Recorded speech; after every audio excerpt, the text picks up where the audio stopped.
এবং এই সামনে বসে আছে তার বেশিরভাগই শিশু কিশোর। আলহামদুলিল্লাহ আমার অন্তরটা ভরে গেছে যে একদম হল ভর্তি শিশু কিশোর। মানে এখানে সিনিয়রদের সংখ্যা কম, শিশু কিশোরদের সংখ্যা বেশি।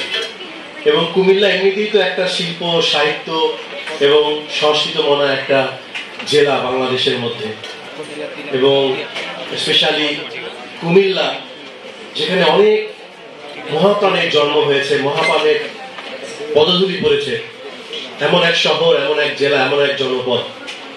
এবং সবচেয়ে বড় তাৎপর্যপূর্ণ যে এখানে বাংলা সাহিত্যের এমন এক তারকার পদধূলি পড়েছে এই শহরে, যার প্রেম, যার দ্রোহ এবং প্রেম দ্রোহ সাম্যের চিহ্ন রেখে গেছেন এই শহরে। আমি খুব আপ্লুত হই যখন মনে হয় যে একজন কবি যিনি কারাবরণ করেছেন এবং তাকে ধরা হয়েছিল এই কুমিল্লা থেকে, একজন কবি যিনি প্রেমের কবি, যার প্রেমে উদ্বেল সারা পৃথিবী, যার সৃষ্টিময়তা প্রেমময়তায় উদ্বেল সারা পৃথিবী, তার প্রেমের সূত্রপাত ঘটেছিল এই কুমিল্লার এই মুরাদনগরে।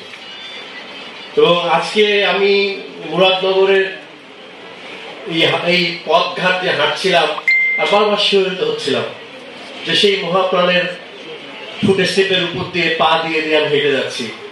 আমি সারা জীবন আসলে, যেহেতু আমি নিজে একজন লেখক, কবি, আমার গানের কথা বলবো, আপনারা যারা 90 দশকে গান শুনেছেন কম বেশি হয়তো আমার গান সম্পর্কে আপনাদের একটু ধারণা আছে। তবু আমাকে চেনানোর জন্য আমার 3-4টা গানের কথা বলি। আমার লেখা গান তুমি আমার প্রথম সকাল, হাসতে দেখো গাইতে দেখো, আয়ুব বাচ্চু, জেমসের জেল থেকে বলছি, কেউ সুখী নয়,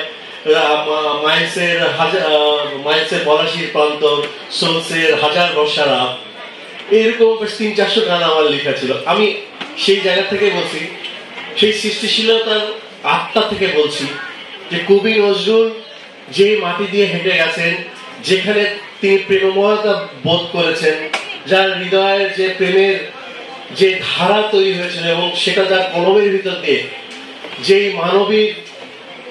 যে মানবীর প্রতিকৃতির ভিতর দিয়ে তার প্রেমময়তার প্রকাশ ঘটেছে, সেই নার্গিসের বাড়ি। এবং এখান থেকেই, এবং মানে নজরুলের সারা জীবনে যেই প্রেমময়তা এবং যে নারীকে উনি কখনোই ভুলেননি, সে হচ্ছে নার্গিস।